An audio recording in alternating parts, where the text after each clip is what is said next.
troisième épisode aujourd'hui et troisième intervention. Donc, c'est le docteur Lalleux qui va intervenir aujourd'hui sur le sujet. Docteur Lalleux, je vous laisserai vous présenter, ça vous convient. Et pour information, donc on prend les questions en cours de webinaire sur le chat et puis on se garde un temps à la fin pour pouvoir échanger. Et à la suite du webinaire, on vous envoie à la fois le support, le lien pour accéder à la visio et puis une petite enquête de satisfaction pour évaluer un peu ces webinaires. Je vous laisse la main, donc docteur Lalleux, si vous voulez bien enchaîner. Bonjour, Jean Lalleux, je suis médecin généraliste installé depuis 2004. J'ai une vacation aussi en fait en XAPA, le relais à Roubaix, c'est Centre Méthadone. Alors je ne suis pas addictologue, je suis médecin généraliste avec une pratique en addictologie parce que j'ai mis le pied à l'étrier en fait avec l'association généraliste addiction dont je suis le président. Au départ, j'avais pas de formation, j'avais ma formation universitaire de généraliste et très peu en fait en addictologie. Et donc j'ai appris avec mes pairs. Donc tous les anciens généralistes et addictions. Donc j'ai pas de lien d'intérêt à déclarer en particulier avec l'industrie pharmaceutique. Alors ce qu'on vous propose, c'est que je vais poser quelques questions à Jean pour essayer de créer un peu une dynamique intéressante. Donc Jean, les médecins généralistes ont déjà beaucoup de choses à faire. Et en quoi ça pourrait être intéressant? Est-ce que ça prendrait pas trop de temps de se questionner sur les problématiques addictives chez nos aînés? Alors, tout à fait.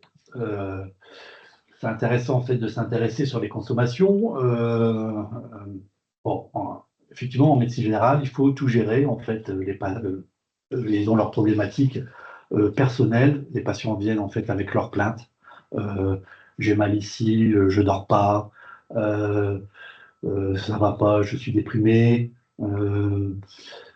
Nous, les médecins, nous avons nos problématiques aussi. En fait, on doit gérer en fait la tension, le diabète, l'insuffisance cardiaque. Ça peut être des choses que les patients en fait ne ressentent pas en fait, mais qui nous préoccupent peut-être plus parce qu'il y a un pronostic vital ou d'autonomie en fait en jeu. Et il y a toutes les choses intercurrentes aussi, les pathologies intercurrentes et les chutes et tout ça. Donc voilà, là-dessus, il faut trouver le temps en fait pourquoi s'interroger en fait sur l'alcool en fait ou les consommations alors qu'on a déjà peu de temps en consultation pour s'occuper en fait de tout ça. On peut effectivement se poser la question en fait si l'alcool n'était pas en fait responsable en fait de certains signes, en sachant en fait que chez la personne âgée, en fait, il n'y a rien de spécifique dans le repérage en fait de l'intoxication, des intoxications. En fait, les signes en fait vont être assez banaux en fait ou généraux. Donc ça peut être les signes extérieurs en fait comme une négligence, en fait se laisser aller, des chutes, des somnolences, de l'équilibre. Il peut y avoir des troubles du comportement aussi, la dépression, l'anxiété, des confusions.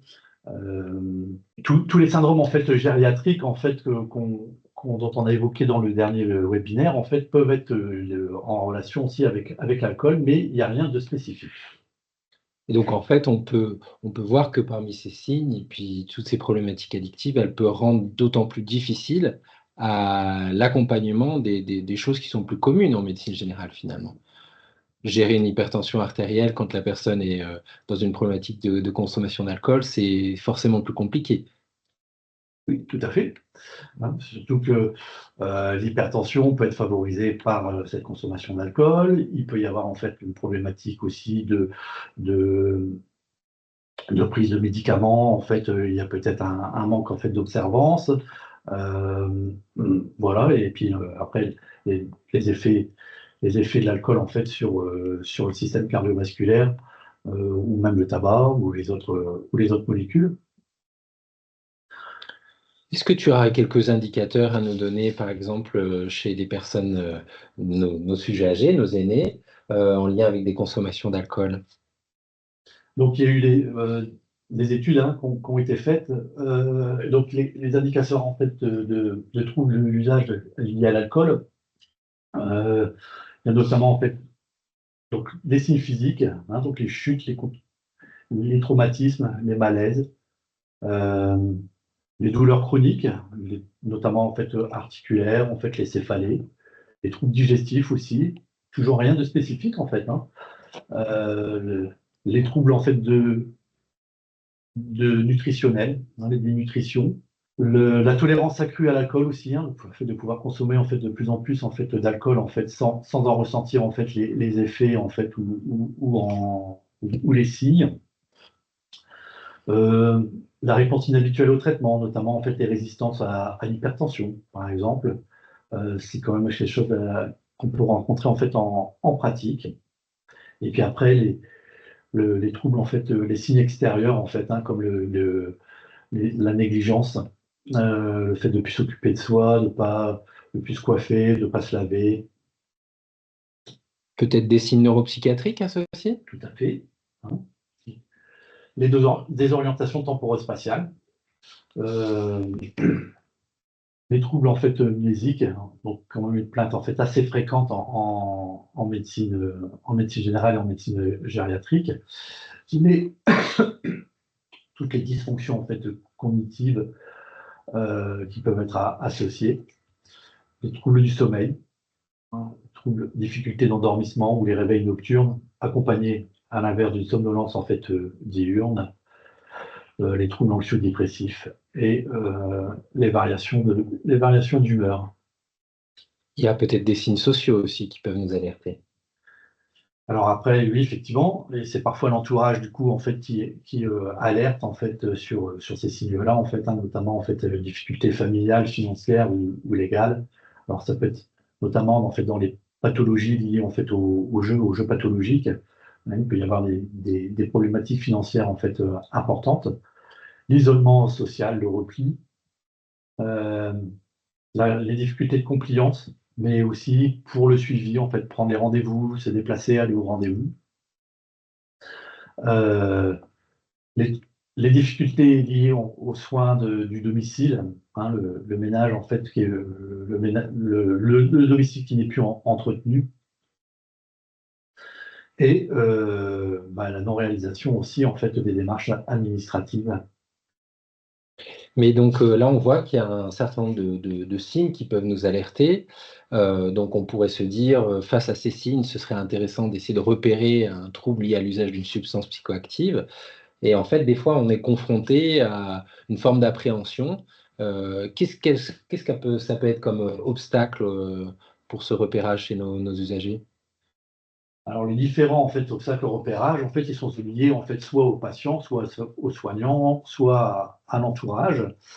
Alors, par le patient, il y a l'appréhension à solliciter de l'aide. Hein, c'est pas facile en fait de dire j'ai un problème en fait, je suis en difficulté en fait avec l'alcool ou avec d'autres substances. Euh, les patients peuvent aussi en fait penser que tous les signes en fait qui sont liés en fait au mésusage, à la consommation, et c'est lié en fait au vieillissement. C'est comme ça, c'est la fatalité. Hein, c'est parce qu'on vieillit, donc du coup on ne se pose pas la question non plus. On peut avoir peur des préjugés négatifs aussi, hein, la, la peur de voir en fait passer pour un alcoolique ou pour quelqu'un qui ne sait pas se maîtriser, donc, les a priori négatifs sont liés en fait aux consommations. Les troubles cognitifs aussi, liés, donc les patients en fait peuvent avoir du mal à en parler parce qu'ils oublient aussi d'en parler. Et la banalisation des consommations, notamment. Donc, c'est dire en fait, 4-5 verres, en fait, c'est rien, en fait. En fait, si. Tu parlais d'appréhension aussi du côté des soignants. Tout à fait. Donc, les soignants peuvent être en difficulté aussi pour aborder en fait le sujet. Parce que, effectivement, derrière en fait, ces signes en fait, qui ne sont pas spécifiques, on ne pense pas obligatoirement en fait, à l'alcool. On va essayer d'éliminer en fait, d'autres pathologies en fait, avant, et en plus, c'est souvent des facteurs intriqués. On peut avoir des croyances erronées en fait sur les usages aussi. Penser en fait que les patients, ils consomment pas en fait, les personnes âgées, ça ne consomme pas, ou elles sont protégées en fait contre les dépendances. Ça fait l'objet des webinaires en fait précédents. Nos projections personnelles en fait sur le vieillissement en fait ou sur les patients aussi. On se met parfois en fait dans l'erreur. En fait, c'était le docteur Pellissier là, sur le dernier webinaire en fait qui disait justement qu'elle se faisait plus facilement avoir en fait avec les patientes que les patients en fait. Donc, je ne sais pas pourquoi, mais c'est qu'il y a une projection certainement en fait quelque part. On peut penser en fait que aussi, on n'arrivera pas à les soigner. De toute façon, une personne âgée en fait qui boit, en fait, ça peut être un alcoolique invétéré. En fait, on ne changera plus. Euh, c'est une idée reçue, c'est faux, c'est jamais trop tard. Et on peut avoir aussi du mal à aborder la problématique parce qu'on ne veut pas blesser le patient. On ne sait pas comment aborder en fait le sujet. On ne sait pas en fait comment il va le prendre. On ne sait pas. Voilà, et puis en plus, on n'a pas le temps toujours, on n'a pas le temps. Et on peut banaliser aussi les consommations en fait, des personnes âgées, donc avec les idées reçues, comme quoi un verre de vin c'est bon pour la santé, ou 3 verres de vin, c'est pas aussi mauvais que ça en fait. Et du côté de l'entourage, alors? Donc du coup de l'entourage, les difficultés en fait sont les mêmes en fait que celles du soignant. Et en plus, vient se surajouter les enjeux interrelationnels entre le patient et le médecin. C'est-à-dire que c'est pareil, il ne veut souvent, parfois l'entourage en fait ne veut pas se mettre en défaut non plus avec le patient. Il peut avoir peur en fait que le patient en veuille au fait de parler des problèmes en fait ou de ternir la relation avec le soignant. Voilà, il y a une triangulaire en fait qui s'installe et qui n'est pas facile à gérer non plus en fait pour l'entourage. Alors, est-ce que tu aurais des outils concrets à proposer pour faciliter le repérage de ces problématiques addictives chez nos aînés?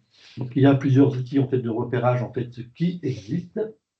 Il n'y en a pas beaucoup en fait qui sont spécifiques à la population gériatrique. Il y a le SMAST-G, donc c'est le test en fait de Michigan qui existe en 24 ou 10 items et qui est un peu plus spécifique lui à la population en fait âgée et qui est donc un test de dépistage en fait pour l'alcool. Il y en a d'autres en fait pour l'alcool aussi, l'audit et le CAGE en fait qui sont pas du tout en fait spécifiques aux populations des aînés, mais qui peuvent être utilisés quand même. Alors l'avantage aussi c'est qu'ils peuvent être utilisés en fait en salle d'attente, notamment de façon à pouvoir aborder en fait le sujet avec eux aussi s'ils veulent bien. Et donc après, il y a d'autres outils qui sont plus spécifiques en fait pour les benzodiazépines ou les opioïdes, que j'avoue que je n'utilise pas, en fait, je ne maîtrise pas cela. Alors, peut-être nous faire la présentation d'un outil plus spécifique, le RPIB. Donc, il y a effectivement un outil spécifique aussi qui s'appelle le RPIB, en fait, donc qui est le repérage précoce avec intervention brève. Alors, en quoi ça consiste en fait le RPIB? Donc, il y a plusieurs en fait versions qui existent. Il y a la version en fait de la HAS. Là, celui que je présente, c'est celui en fait qui provient en fait du site de Respad, qui est intéressant parce qu'il est assez complet. Alors, pas spécifique non plus pour les personnes âgées. Voilà, mais c'est assez simple et ça prend en fait pas tant que ça quand on l'utilise en fait voilà, on n'est pas obligé de faire tout sur une consultation non plus. Le principe en fait du RPID en fait, donc c'est déjà de faire un repérage et après de proposer en fait une intervention brève pour essayer de corriger en fait la situation. Donc il faut poser une question en fait assez simple en fait sur Donc ça c'est pour l'alcool, FPIB alcool. Sur la consommation d'alcool, tout simplement, est-ce que il vous arrive en fait de consommer en fait des boissons alcoolisées, de la bière, du vin? C'est peut-être important aussi de préciser en fait bière et vin, parce qu'il y a des fois des personnes qui peuvent considérer en fait que la bière ou que le vin c'est quand même pas c'est pas l'alcool, que l'alcool c'est les alcools forts. La personne dit non, et ben c'est tout, c'est la fin du repérage.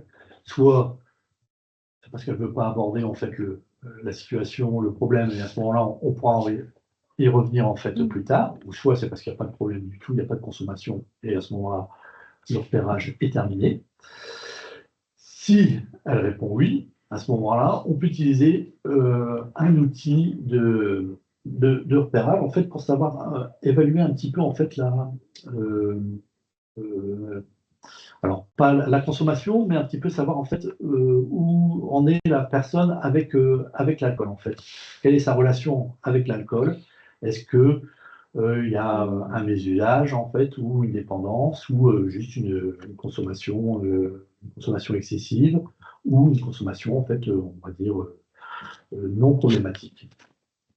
Donc pour ça, on peut utiliser le questionnaire FACE en fait, 5 questions ou dites. Hein, donc vous pouvez laisser en salle d'attente. Une fois qu'on a récupéré en fait le test, en fait, on peut refaire du coup, on restitue le score. Hein, donc, si le questionnaire FACE est supérieur à 4 chez les femmes ou 5 chez les hommes,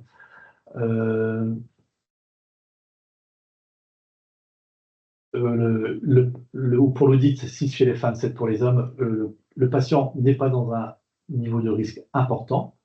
Donc à ce moment-là, on peut quand même donner des recommandations sur les recommandations justement vis-à-vis de l'alcool. Hein, donc limiter en fait les consommations pour la santé. Donc là sur ce diapo là, c'est les consommations ne sont pas en fait adaptées aux personnes âgées. En fait, hein, pour les personnes âgées, c'est normalement en fait un verre, on dit par jour en fait. Donc, je ne sais pas si pour les femmes en fait et les hommes, il y a encore une différence. Normalement, un verre pour les femmes, un, deux pour les hommes, et pas tous les jours, hein, avec un maximum de 5 consommations par semaine. Oui, il y a des recommandations spécifiques qui ont été proposées par la Société française d'alcoolologie pour le public des aînés, de ne pas dépasser une consommation donc un verre standard par jour et par personne, que ce soit hommes ou femmes confondus. Hein, et donc, on peut discuter à ce moment-là de l'intérêt de l'abstinence en fait dans des situations particulières aussi. En fait, hein, quand on va rajouter un médicament où il peut y avoir en fait une interaction avec l'alcool non plus. Bon là, les grossesses, ça ne s'applique pas en fait à la population en fait gériatrique, mais faire attention aussi en fait pour la conduite. Parce que les effets, notamment de l'alcool, en fait, vont être plus importants pour une même quantité, en fait, chez une personne âgée que chez une personne en fait plus jeune, hein, du fait des effets physiologiques. C'est pareil, ça avait été rappelé dans les webinaires en fait précédents. Hein, vous pouvez y retourner s'il y a besoin. Et voilà. Donc à ce moment-là, le repérage en fait est terminé aussi, puisqu'on n'est pas dans une consommation en fait problématique, et on peut répéter en fait le repérage en fait annuellement en fait, mais voilà, ou quand l'occasion en fait aussi se fait sentir. Si le patient, par contre, a une consommation susceptible d'être à risque, à ce moment-là, il faut qu'il devienne acteur un petit peu aussi de la problématique, en fait, et donc il faut l'inviter à réagir, en fait, et il faut lui demander, en fait, vous poser la question, en fait, qu'en pensez-vous, hein, qu'est-ce que vous pensez, vous, en fait, de cette consommation? Parce que c'est plus facile de partir de ce que propose, en fait, le patient et de ce que dit le patient, de son ressenti, plutôt que de ce que nous, on va dire, en fait, et lui imposer les choses. Et donc, c'est là qu'on peut délivrer par contre une intervention brève, et donc réexpliquer le risque alcool, notamment les effets physiologiques, le fait que chez les personnes âgées, en fait, l'effet de l'alcool est plus important aussi que par rapport à une personne jeune. On peut parler du verre standard, hein, quantifier en fait la consommation d'alcool en rétablir en fait en verre standard. Et puis ça permet après de savoir un petit peu justement de quoi on parle, et puis de suivre l'évolution par la suite aussi, dire en fait, voilà, on est passé de 10 verres standards à 5 verres standards, ou c'est un bon élément en fait de suivi. Et donc il faut valoriser pour le patient le fait de trouver un bénéfice en fait pour réduire en fait sa consommation. Et donc ça, il faut essayer de discuter avec lui pour trouver en fait ce qui pourrait en fait qu'est-ce que pourrait lui apporter en fait le fait de diminuer sa consommation ou de l'arrêter. Donc c'est pareil, hein, le but c'est pas obligatoirement en fait de proposer en fait un sevrage complet, hein, ça peut être juste de limiter en fait les consommations. On en reparlera peut-être encore après. Donc voilà, et après il faut effectivement en fait ne pas laisser le patient comme ça non plus. En fait, il faut pouvoir en fait en reparler. Il faut proposer du coup un rendez-vous. Alors ça peut être un rendez-vous spécifique à ça, ou ça peut être aussi à l'occasion d'une autre consultation. En fait, on peut en reparler en fait et refaire une intervention brève en fait, sur le sujet. Voilà. Donc, est-ce que le patient est disposé à s'engager à ce moment-là? Oui, non. Eh ben, c'est pas grave, en fait, hein, on a semé des petites graines, en fait, il faudra y revenir. Il faut l'encourager, en fait, à s'informer, en fait, sur les risques, et puis, surtout, en fait, lui dire qu'on est disponible et qu'on peut en reparler, et voilà. Hein, donc, donner quand même des petits conseils, hein, réduire la quantité d'alcool. On peut alterner aussi en fait une boisson alcoolisée, une boisson non alcoolisée. Et puis faire attention aux lieux de consommation et les activités à risque pour éviter les accidents. Si le patient en fait est décidé en fait à changer, à ce moment-là, on peut fixer un objectif. Donc, comme on disait, en fait, hein, une réduction, notamment une réduction de consommation, et donc des stratégies en fait à mettre en place en fonction de ce que fait de ses habitudes.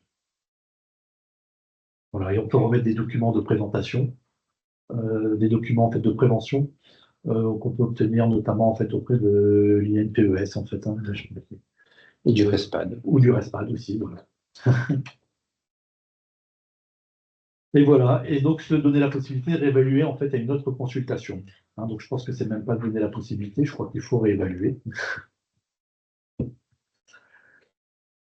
Voilà, au cours du suivi, eh ben, le patient, est-ce qu'il a modifié en fait ses habitudes? Non, ce qui est relativement en fait fréquent. Oui, parce que c'est pas facile. C'est quand même très compliqué en fait de changer ses habitudes. C'est pas la catastrophe. On valorise le fait de pouvoir quand même en parler, et on renégocie en fait l'objectif. Peut-être qu'on était un petit peu trop gourmand en fait, et on peut se donner un objectif un peu plus raisonnable, où le patient n'était pas prêt en fait, et on recommence. Oui, le patient en fait a changé ses habitudes, et ben c'est bien, tant mieux, on est content, on renforce, et on peut renégocier en fait, ou maintenir en fait l'objectif tel quel, et on continue le suivi, on en reparle. Et alors, ce repérage précoce d'intervention brève, est-ce qu'on sait si il fonctionne réellement? Alors oui, il y a eu des études en fait qui ont été faites, hein. Donc il y a eu beaucoup d'études, notamment en fait il y a eu 2 méta-analyses, donc une il y a quelques années et une un peu plus récente là. Et donc il y avait notamment une méta-analyse de 22 études qui avait montré en fait une diminution moyenne en fait de 38 grammes de consommation d'alcool en fait par semaine. Donc, pour les patients qui avaient bénéficié en fait d'un repérage précoce avec une intervention brève. Alors, les analyses en sous-groupe ne montraient pas de bénéfice en fait chez les femmes.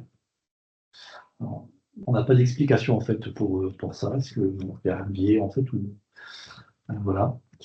Et il n'y avait pas de preuve aussi qu'une intervention longue en fait soit plus efficace en fait qu'une intervention brève. Donc ça veut dire qu'il ne faut pas effectivement passer trop de temps en fait sur l'intervention. En fait, que un message simple, court, en fait, a priori, est aussi efficace en fait qu'un laïus. Donc finalement, ça vaut le coup de le faire en médecine générale et c'est pas forcément qu'une perte de temps de le faire. Tout à fait. Hein, surtout si ça permet d'améliorer en fait d'autres problématiques. Est-ce qu'il n'y aurait pas une sorte de guide qui pourrait nous aider pour faire ça chez nos aînés? Alors, il y a des choses en préparation, hein, notamment en fait l'association généraliste d'addiction va mettre en place en fait un entretien structuré en fait sur les pratiques addictives sur la base du RPIB à destination des aînés, donc spécifique aux aînés, parce qu'il y a peu d'outils à destination en fait des aînés. Donc ce document est en cours d'élaboration. Il sera en fait retravaillé par le comité, le conseil scientifique de l'association. Et il a l'avantage aussi, en fait, c'est qu'il sera en fait pas centré en fait uniquement sur l'alcool, en fait, mais il va toucher en fait à peu près toutes les substances en fait auxquelles peuvent être confrontées les personnes âgées. Et donc voilà, ce sera après. On peut utiliser en fait une partie en fait de cet entretien structuré en fait pour une substance en fait en particulier ou pas. Qu'est-ce que tu pourrais proposer en termes d'accompagnement pour nos aînés en situation d'addiction? Alors l'accompagnement, il doit être global. L'offre de soins doit être globale. C'est-à-dire qu'on ne peut pas en prendre en charge en fait que la problématique alcool non plus en fait, hein, ou la problématique addictive, il faut gérer tout le reste aussi. Et puis elle doit être individualisée et adaptée en fait à la personne, à son histoire, à son environnement, comme pour toute pratique en fait en addictologie aussi. Il faut effectivement en fait connaître un petit peu en fait le vécu du patient, sa relation en fait avec le produit, pourquoi il consomme, dans quelles occasions. Enfin c'est voilà, c'est tout l'objet des webinaires en fait précédents aussi qui font partie de la prise en charge. En fait, il faut savoir en fait dialoguer avec le patient pour essayer de comprendre un petit peu aussi pourquoi il consomme, qu'est-ce que ça lui apporte. Donc la prise en charge, elle est essentiellement en fait psychothérapeutique. Il peut y avoir en fait de la place en fait pour les médicaments, on verra après aussi, mais c'est quand même essentiellement en fait de l'accompagnement, du soutien social et le fait de travailler à l'amélioration de l'image de soi et de valoriser en fait le patient. Quelques petits outils pratiques aussi? Hein, donc, il n'est jamais trop tard pour prendre en charge en fait une addiction. Le but, c'est à la fois de réduire en fait des risques quand on est dans un repérage précoce pour éviter en fait que les choses s'installent, mais quand il y a une consommation en fait avérée en fait et qu'il peut y avoir déjà des conséquences, c'est de réduire en fait les dommages. Donc il n'est jamais trop tard en fait de prendre en charge en fait une addiction. Il faut savoir entendre en fait le patient. Il y a des patients qui ne veulent pas changer en fait leurs habitudes, qui ne veulent pas arrêter, et ça il faut pouvoir en fait l'entendre aussi, mais on peut l'encourager en fait à réduire. Donc ce qui est important, c'est de pouvoir en fait engager le dialogue et surtout le conserver.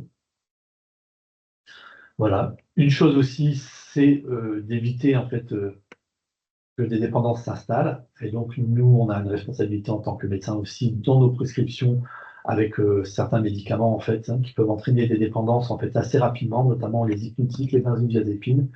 Les dépendances s'installent rapidement en quelques semaines. Les antalgiques aussi, hein, le tramadol notamment, pareil, ou les opiacés. Hein, donc il faut quand même traiter en fait les douleurs, mais il y a d'autres techniques aussi qu'on peut mettre en place, notamment il y a toute la physiothérapie, il y a la kinésithérapie, il y a toutes les méthodes en fait non médicamenteuses aussi. Il faut faire attention chez les personnes âgées. Donc il faut savoir remettre en question en fait ces prescriptions et donc s'appuyer sur les intervenants en fait, donc les auxiliaires de vie notamment, les infirmières libérales, les kinésithérapeutes. Et quand il y a une dépendance en fait importante ou avérée, il faut savoir aussi orienter en fait. Hein, donc il y a les consultations de gériatrie aussi, il y a l'EXAPA, il y a l'hôpital. Et il faut travailler en réseau et trouver des relais. Et notamment pour les situations en fait difficiles, il existe en fait des outils. On peut faire appel au DAC, hein, le dispositif d'appui à la coordination, et aussi à l'outil d'intervision qui est piloté par Généralistes et Addictions, qui permet de réunir les différents intervenants autour d'un patient qui a une problématique addictive en situation complexe. Voilà. Donc en fait, j'avais quelques observations en fait à vous proposer en fait. Alors c'est pas plus des vignettes en fait. Notamment, j'ai des histoires en fait. Donc j'ai une patiente que j'ai pris en charge à peu près vers l'âge de 65 ans, qui avait une dépendance en fait à l'alcool. Elle était étiquetée Korsakoff avec un suivi en fait CMP et elle était sous tutelle. Elle avait des consommations en fait, mais qu'elle n'avouait pas en fait. Elle était dans le déni. Elle a présenté en fait plusieurs pathologies, dont un cancer du côlon, des embolies pulmonaires en fait et des phlébites, certainement liées en fait à son manque d'activité et à sa pathologie cancéreuse. Elle a eu plusieurs hospitalisations pour tous ses suivis, pour toutes ces pathologies. Donc elle a arrêté en fait quand il est hospitalisé et elle reprenait en fait quand elle revenait à domicile, mais sans jamais savoir en fait quelle quantité exactement. Avec peut-être et c'était pas elle qui allait chercher son alcool, puisqu'elle sortait pas de son domicile, c'était pas son auxiliaire de vie non plus.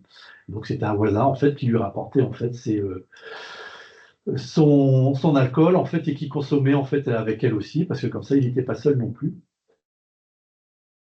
Elle a fait un accident vasculaire qui a régressé en fait complètement, et suite à cette hospitalisation, elle a refait un test de mémoire en fait et test de bilan neuropsychologique. En fait, elle n'était pas du tout Korsakoff.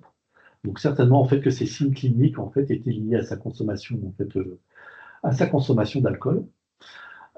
Suite à cette hospitalisation, elle a été placée en fait en EHPAD et du jour au lendemain, du coup, elle n'a plus reconsommer. Il n'y avait pas d'accès à l'alcool en fait, et elle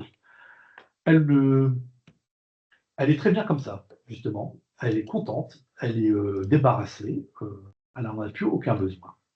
Alors c'est quand même assez intéressant parce qu'on a quand même en fait un passé en fait de consommation en fait chronique. Alors peut-être pas si important que ça en fait, mais vu ses pathologies et vu l'âge, peut-être que les petites quantités en fait étaient suffisantes en fait pour perturber de façon assez importante son état physiologique. C'est une des rares patientes en fait qui en EHPAD s'est améliorée en fait d'un point de vue en fait fonctionnel et de l'autonomie. Donc franchement, on a quand même là un bel exemple en fait je pense en fait de troubles liés en fait au mésusage de l'alcool. Merci. Voilà. Peut-être quelques ressources à nous partager. Hein. Donc les diapositives, voilà, tout ça a été tiré en fait notamment de lectures et de webinaires et de publications aussi, notamment du professeur Ménessier, en fait, aussi en fait d'échanges de pratiques hein, que tu avais réalisé en fait, hein, Antoine, et puis de ressources en fait tirées en fait du site de la site français de l'alcoolologie et du RESPAD aussi, et ainsi que de Généralistes et Addictions. Voilà, donc il y a des outils en fait à aller piocher en fait dans ces sites aussi. Il ne faut pas hésiter. De toute façon, c'est des outils. Il faut s'en servir et il faut se les approprier pour pouvoir en fait les utiliser en consultation. Alors, on va laisser place maintenant aux questions.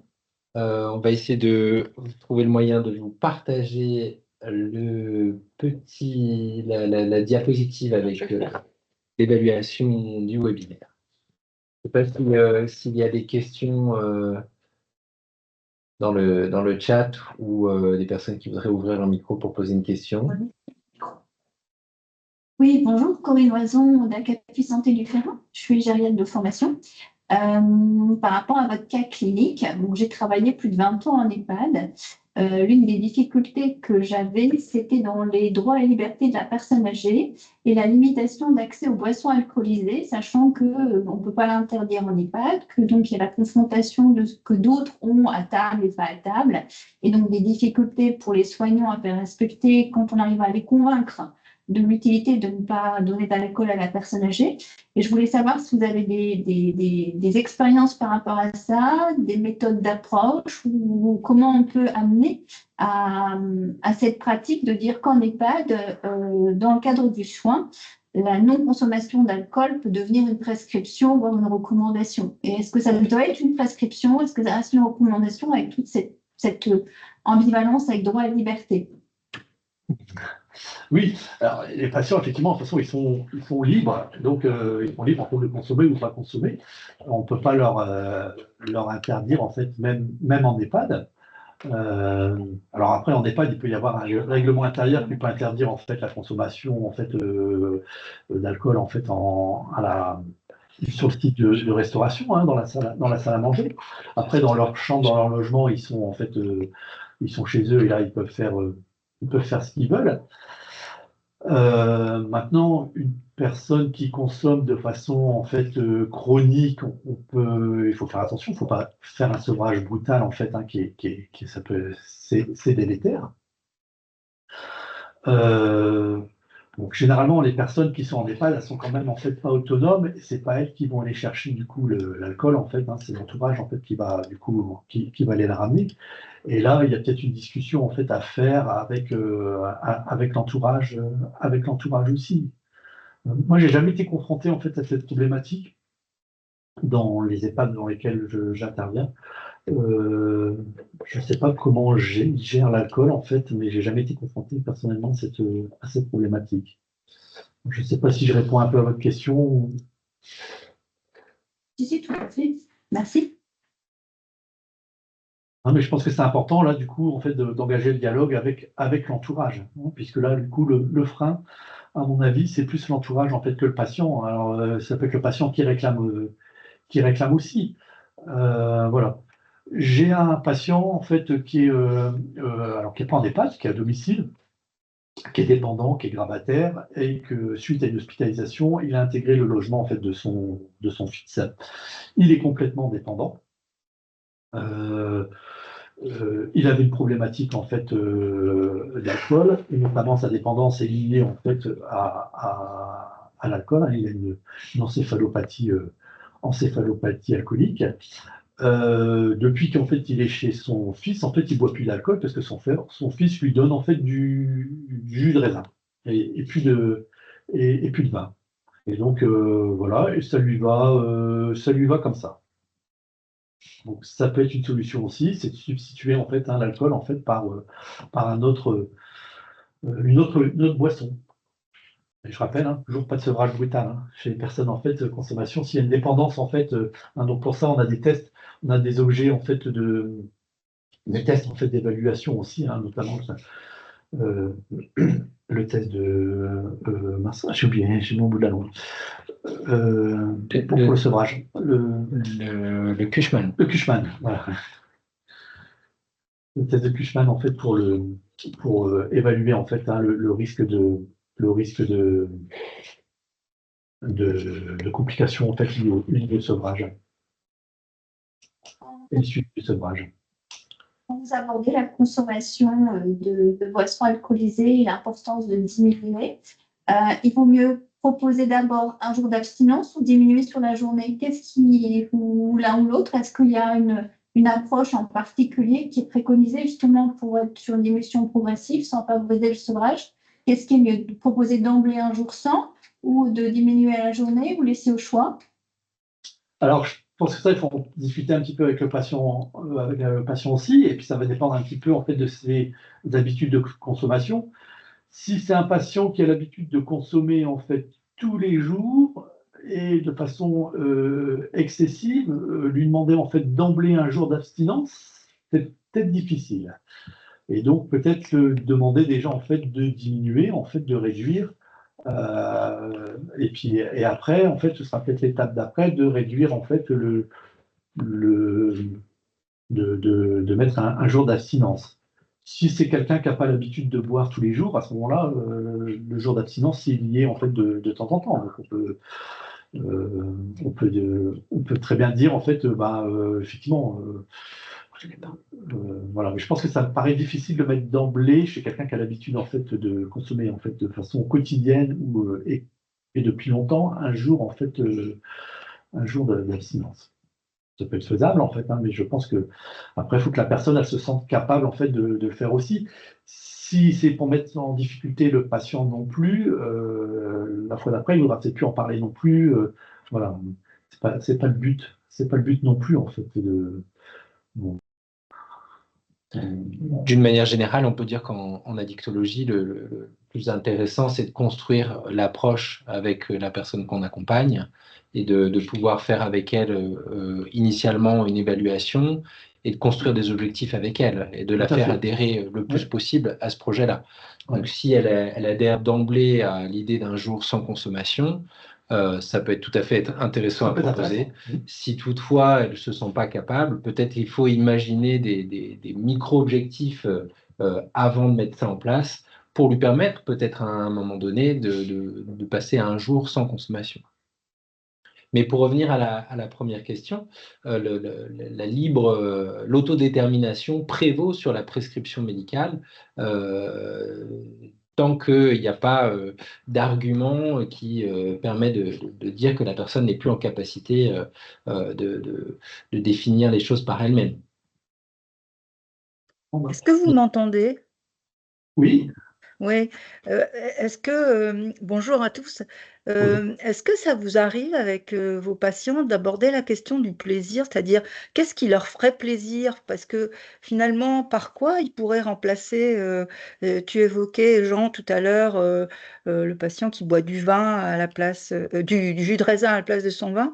Et je trouve que c'est intéressant avec eux de dire, bah, finalement, est-ce qu'il n'y a pas une boisson qui pourrait vous faire autant plaisir? Cette question du plaisir, elle est importante parce que finalement, pour les personnes âgées, elle n'est pas abordée souvent. Tout à fait, Françoise. En fait, j'ai une autre patiente comme ça aussi.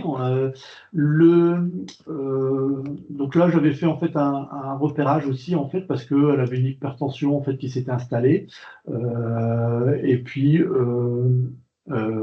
et du coup elle avait fait une crise de goutte aussi et donc je l'avais questionné en fait sur sa consommation d'alcool en fait et sur son alimentation et la consommation d'alcool. Et donc, elle était à 4 unités d'alcool en fait par jour, 4 bières, elle prenait. Et on a discuté en fait de ça. On discutait en fait. Elle disait en fait, moi j'aime bien en fait ma bière en fait. Voilà. Donc elle vit seule, elle est isolée, et c'est son plaisir. Elle n'a pas beaucoup de plaisir en fait. C'est mon plaisir en fait. Tout à fait d'accord en fait. Tout à fait d'accord avec elle, donc je dis je suis tout à fait d'accord avec vous, en fait, hein, vous avez le droit de vous faire plaisir.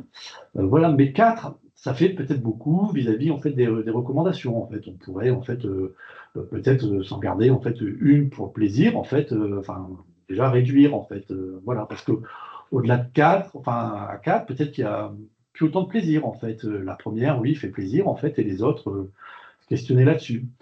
Elle a mis plusieurs années en fait à changer, mais petit à petit en fait elle a diminué. Et là elle en boit en fait une de temps en temps pour se faire plaisir. En fait, elle a gardé justement cette consommation plaisir. Alors qu'est-ce qui s'est passé aussi? Qu'est-ce qu'il y a eu comme changement un petit peu dans sa vie? La dépendance physique globale s'est un petit peu plus accentuée, en fait, et du coup, maintenant, il y a une infirmière et un kiné qui vient à domicile aussi. Et donc, elle est moins seule, et elle s'ennuie moins. Et je pense qu'en fait, ça a été le gros, en fait, le gros facteur de changement, en fait, c'est cet accompagnement, en fait, quotidien, le fait d'avoir des visites, en fait, régulières, et notamment le passage quotidien, en fait, de l'infirmier. Là, elle n'en a plus vraiment besoin, en fait, pour moi, en fait, et la kiné non plus, en fait, on pourrait très bien, en fait, s'en passer, mais je maintiens, en fait, les prescriptions uniquement, en fait, dans ce but, en fait, social et de maintien, quand même, en fait, de l'autonomie. Je pense que, voilà. Et certainement, en fait, du maintien, du coup, de, de la réduction du risque, en fait, de consommation. Et c'est aussi un des éléments qu'on abordait sur les webinaires précédents. C'est vrai que les supports sensoriels au plaisir peuvent décliner, hein, c'est pas systématique, mais du coup, c'est vrai que le recours à des boissons très sucrées ou pétillantes, avec une certaine acidité, peut venir éveiller un peu les sens et donc provoquer du plaisir. Donc c'est vrai il y a un vrai travail d'exploration de l'hédonisme pour voir qu'est-ce qui pourrait recréer une forme de satisfaction sensorielle qui peut passer par des boissons, mais aussi par autre chose. Ouais. Mais là, ce qui est intéressant dans l'exemple que tu donnes, c'est aussi tout ce côté affectif, finalement, de ne pas se retrouver seul. Et ça, c'est effectivement une dimension qui est importante à prendre en compte. Oui, de toute façon, elle le verbalisait, en fait, hein, donc voilà. Et elle disait, bon, je suis jamais saoul, je suis pas malhonnête, enfin, voilà, je suis pas alcoolique, j'ai pas... tout à fait. On est d'accord, en fait, il n'y avait pas de problème, en fait, avec... elle n'avait pas de problème, en fait, avec l'alcool, juste une consommation excessive. Après, c'est quand même important de rappeler que les consommations restent la plupart du temps un risque. Et quelque part, on est tous à devoir faire avec nos propres risques. C'est sûr qu'une personne âgée, elle peut aussi avoir plus de risques quand elle prend sa voiture parce que elle a peut-être justement les capacités sensorielles et neurologiques un petit peu diminuées, donc elle a peut-être plus de risques de faire un accident de voiture, mais quelque part aussi, ça peut peut-être lui maintenir une activité sociale intéressante. Donc, il y a toujours un équilibre, une réflexion à porter sur est-ce que le bénéfice attendu est supérieur aux conséquences? Est-ce que je suis prêt à prendre ce risque-là? À partir du moment où la personne elle est assez éclairée par rapport à ses dimensions, elle prend sa décision par rapport à son risque. Et des fois, ça ne va pas forcément dans la même direction que celui du prescripteur ou celui de l'entourage. La personne a le droit de s'inscrire en faux par rapport à ça. Elle décide de son risque.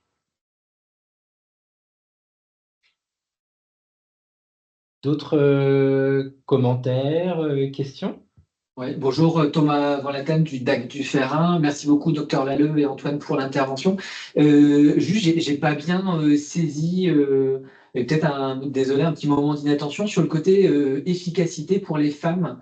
J'ai pas bien compris enfin, si tu étais vraiment dans le repérage précoce, c'était moins efficace. Enfin, j'ai pas bien saisi en fait en quoi c'était moins efficace pour les femmes. Donc c'est dans les études en fait sur l'efficacité en fait du RPIB, du repérage précoce avec intervention brève, les analyses. Donc en gros, les études montrent en fait qu'il y a une efficacité en fait du repérage avec intervention brève, mais quand on fait des analyses de sous-groupes, on voit qu'il n'y a pas a priori, selon les études, qu'il n'y a pas de différence significative en fait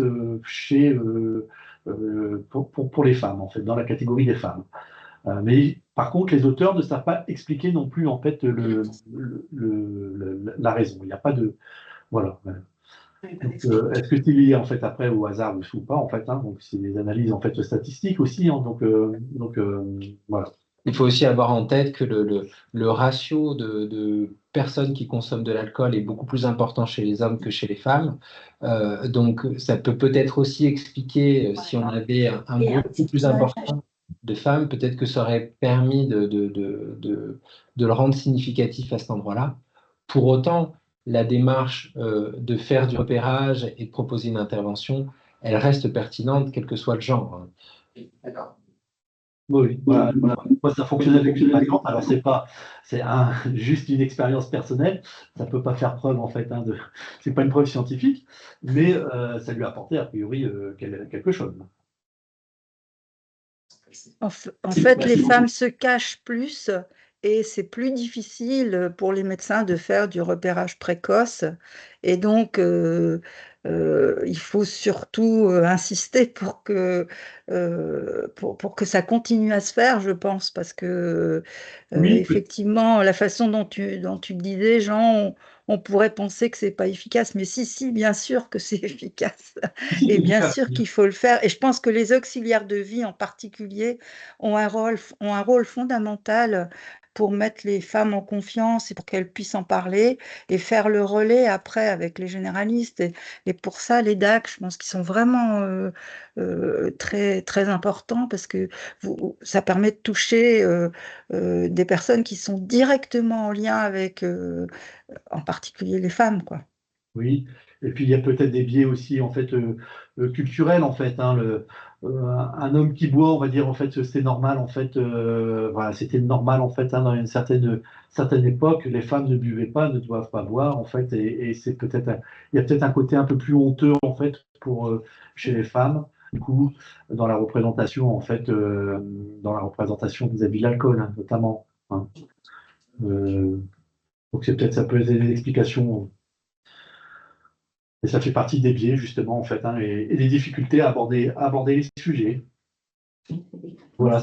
Et c'est là où c'est important, le soignant, quel qu'il soit, il doit avoir une posture assez humble, en fait, et surtout, en fait, ne pas juger et ne pas donner l'impression, en fait, de juger aussi.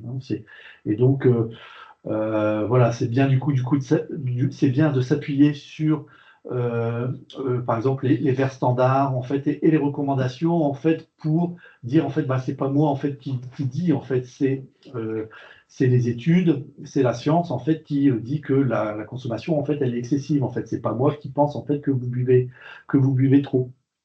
Donc c'est important de ne pas donner en fait de jugement de valeur, au contraire de valoriser en fait, les efforts et de favoriser le dialogue.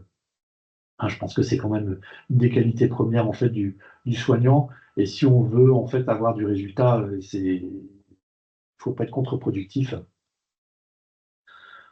Mais ce sera aussi intéressant, comme on disait tout à l'heure, alors on manque pour l'instant de données dans ce public spécifique, mais c'est aussi intéressant de leur redonner le choix du risque qu'ils sont prêts à prendre, de dire, bon, bah, par exemple, 4 verres d'alcool par jour, voilà votre risque, 3 verres d'alcool, voilà votre risque, et ensuite la personne peut se positionner par rapport à son propre risque. Là, on a un pas de plus pour désinfantiliser la personne et lui donner la possibilité de s'autodéterminer par rapport à des données fiables de santé. Parce que pour l'instant, c'est vrai que la France publie des repères de consommation, sachant qu'il n'y a pas d'absence de danger avec la consommation d'alcool. Donc, toute consommation est à risque, mais ensuite, elle publie des repères en lien avec un risque jugé acceptable en termes de santé publique.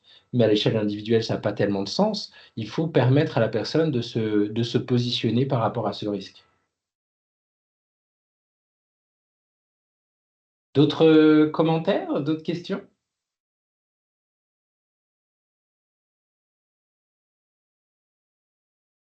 Je pense qu'on va pouvoir donc clôturer ce webinaire. Donc, on vous a mis normalement en partage d'écran le QR code pour pouvoir évaluer ce webinaire. On vous invite à le remplir. Et on vous avait également le titre et les intervenants de notre dernier webinaire qui donc clôturera ce cycle qui s'intitule donc Quand et à qui faire appel pour les aînés dans le cadre des conduites addictives chez les aînés et qui fera intervenir donc Clément Leroy du XAPA Association Addiction France, Marie Pluvinage, chef de service au CHRS Vis-à-Vis, et Maud Leclerc de notre association.